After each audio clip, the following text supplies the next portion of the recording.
Hey everybody, Ran here, talking about sports sedans.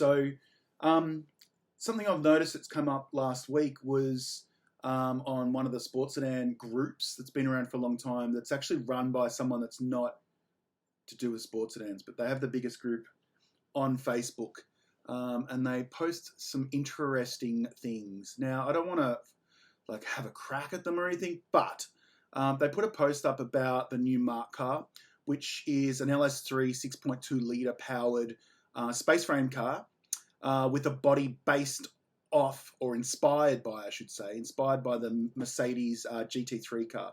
So I think two things you've got to take note of straight away is it's over 6 litres, and the body on it is not from a road going car. So I see people commenting, going, well, it looks like a sports sedan. You should just let it run. Why don't you let TA2 run? Why don't you let these run? You have just multiple classes. And that's sort of what TT and Thunder Sports are like. And, obviously New South Wales TT have decent grids. Thunder Sports do not. And that was originally created foolishly by me to allow lots of different cars in. And I pulled the pin at the last minute.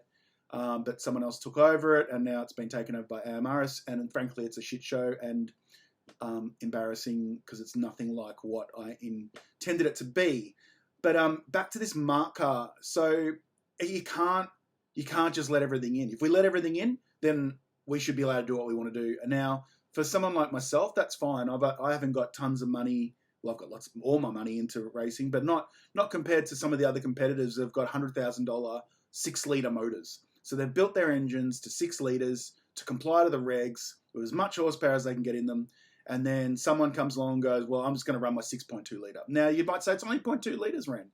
And I hear what you're saying. And I personally would love to put a 6.2 litre motor in my car. It'll get me a bit more horsepower and catch up to the quick guys. But it's the rules. Like, we have rules or we don't have rules. Like, personally, me, if there's less rules, I can do more things on a budget and get more power easily. But I think and I used to think that was okay at one point. But I had a really long chat to people that have been in class a lot longer than I have who race currently, and they've invested a lot of money into building cars that are within the rules. Yes, some of those cars are a millimetre within the rules, but they're within the rules.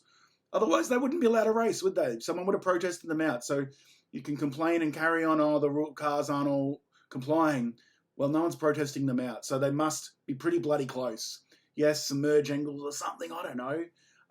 But I'm talking nationals, all right? I'm not talking other states, because other states are doing some really interesting things, and I don't understand why they are, but that's nothing to do with me as such. I just want to talk about this Mark car and the engine capacity and the body. So if you can run a body inspired by whatever, we could build insane cars, but that's not sports sedans. That's prototype, IMSA racing, and I don't know, like I personally would love to run Super GT body bike on my Z.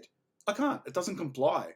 So why should the Mark car, who built this car knowing the rules, I've heard they expressed interest in running in the class, still built it with a 6.2 litre motor and a body that was inspired by another car manufacturer, but made their own version of it? Why would they do that? They've got money to do it properly, and they have decided not to.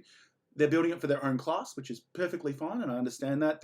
It's a business. They're trying to sell cars of the various Mark 1, Mark 2, and Mark 3 variations. Fantastic. Love them. I've done videos about the Mark 2 car and how to make it comply to sports sedans. Nothing against them personally, but it's not a freaking sports sedan.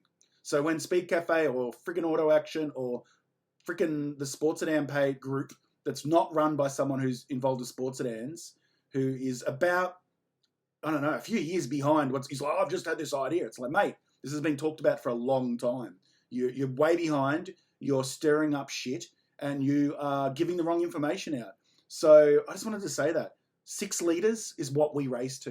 And until that changes, that's what it is. So build a fucking 6-litre car, and the bodies must be based off a road-going car. Read the rules, 3D Sports Sedan regs. They're online. It's not hard to find. If someone with freaking tattoos on their face can read it and understand it, you can, because I'm assuming you probably think you're smarter than me, so you should be able to. So yeah, just disappointed that a lot of misinformation's going around and people are just sprouting off about why don't you just run TA2, Mark III cars and sports sedans all in one race. Well, that's Thunder Sports, isn't it? So go friggin' run Thunder Sports with AMRS. Do that. See, build their grids up. They need grids. They've just got NASCAR trucks and some other shit running around. So yeah, that's all I wanted to say. I don't know, man. Sports sedans. Race it or don't. Build a car to do it or don't. If you don't, bugger off. Cheers.